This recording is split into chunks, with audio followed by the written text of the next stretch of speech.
Scientists found a new statue on Easter Island inside the crater of an old volcano.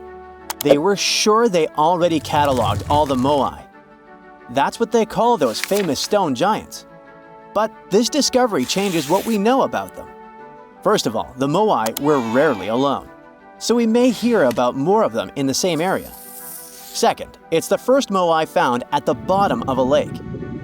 Scientists were working on a project to restore the marshland in the volcano's crater when they stumbled upon the statue. The lake that was here began to dry up in 2018.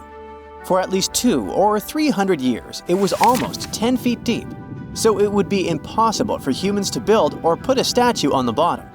Scientists think the Moai are over 500 years old. It's possible that the Rapa Nui people who built them probably brought the statue here when the lake was dry in the past. The new find turned out to be slightly over 5 feet tall, which is smaller than the other statues on the island. It's a full-bodied one with recognizable features. Researchers also plan to do radiocarbon dating to find out the exact age of the statue.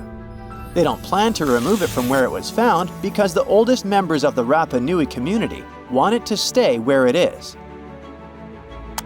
Moai statues kept scientists puzzled for centuries. They knew that they were built as a dedication to the island's chiefs, but no one could figure out why they chose these various locations for the statues. Most of them were found along the coast of the island. Researchers from Binghamton University in New York decided to study the locations more closely and learned that it had to do with water. Easter Island has porous volcanic soil that absorbs rain easily, so there aren't enough streams or rivers and too little fresh water. Hundreds of years ago, the island's people relied on groundwater discharge to get drinking water. The water stored deep underground in rock or soil layers, called aquifers, reach a point where it flows up to the surface. When this underground water emerges near the coast, it mixes with the salty seawater, but the salt level remains low enough that the water is safe to drink. The islanders used to collect this water directly from the spots where it flowed out. And it looks like that's why they built the Moai along the coast, right near their most important water source. The main bodies of most of the statues were made of volcanic tuff from a local quarry in what used to be a volcano. This material is easy to carve, but not so easy to transport. That's probably why researchers found over 300 unfinished Moai back in the quarry. The rest of them stand in various locations facing the villages. It looks like the statues were carved lying on their backs. Then, their sculptors detached them from the rock, moved them downslope, and set them in a vertical position to finish the work. When it was done, it was time to move the statue to its platform. And we're talking about moving statues that weighed around half as much as a single-story, unfurnished house without a car or any modern equipment for 3 miles. The locals must have invented some original transportation method.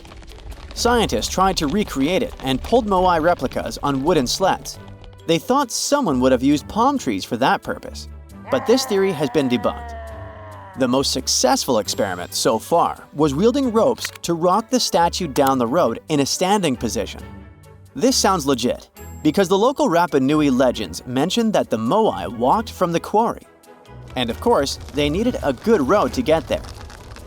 In the early 20th century, researchers Catherine Rutledge found an 800-year-old road network on the island. It was a bunch of pathways around 15 feet wide going from the quarry. She thought that those roads were ceremonial and not built just for the statues.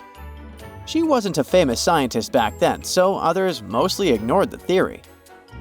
Several decades later, famous Norwegian adventurer and archaeologist Thor Heyerdahl published his theory.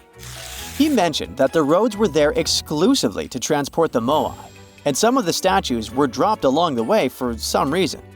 But in 2010, researchers found that the statues reached their final destinations because they were all set on hidden platforms. The road floor was U-shaped, so pulling massive statues along them wouldn't be easy. You can still find roughly 15 miles of these roads on the island and see them from satellite images. Scientists used to believe that the Rapa Nui people made Easter Island unlivable and ruined their own civilization. But a new study that used remote sensing data and machine learning says that the island's population didn't grow too big and collapse. Instead, the islanders figured out how to live in this challenging place and kept their population small and steady for hundreds of years. Researchers found amazing rock gardens as proof for this new theory. Easter Island, or Rapa Nui, is one of the most remote places on Earth where people live. It's surrounded by the Pacific Ocean. Central Chile is 2,200 miles to the east of it, and French Polynesia is 2,600 miles to the west. The island, which is 63 square miles in size, is made entirely of volcanic rock. But the volcano stopped erupting a long time ago, so Rapa Nui's soil has lost most of the useful nutrients that lava once brought here. It's also drier than tropical islands, and its deep waters made fishing much harder for the settlers, as there's no shallow lagoons or reefs to fish in. So, the islanders came up with a smart farming method called rock gardening to survive here. They spread rocks of different sizes over the soil and planted crops like sweet potatoes and taro between the rocks. The rocks protected the plants from harsh winds and salty air and helped regulate the soil's temperature. They also slowly released minerals into the soil, so it became healthier for growing food. Some islanders still use these gardens, although they don't produce a lot of food. People in places like New Zealand, the Canary Islands, and the US Southwest have used similar techniques to grow crops in uneasy environments. While scientists are solving Easter Island mysteries, the island itself is teaching them something new about how the Earth's mantle works.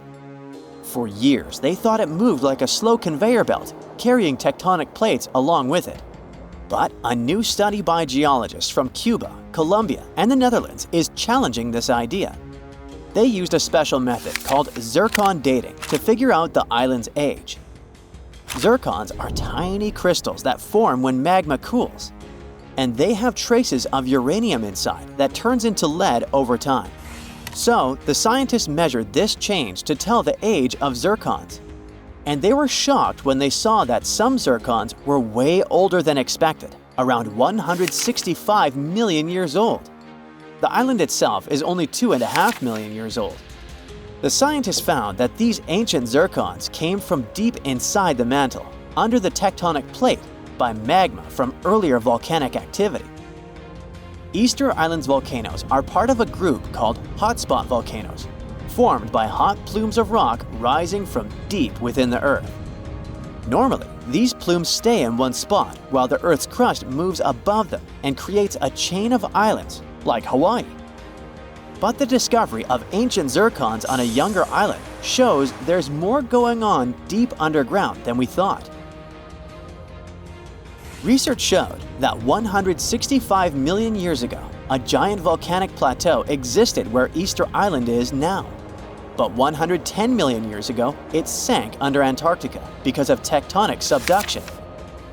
Ancient zircon minerals stayed put and didn't travel away with the mantle conveyor belt. So, it looks like the mantle near hotspot plumes doesn't flow as much as scientists used to think. It stays still. This new idea could lead to big changes in how we understand plate tectonics and how the Earth's inside moves over time. That's it for today. So hey, if you pacified your curiosity, then give the video a like and share it with your friends. Or if you want more, just click on these videos and stay on the bright side.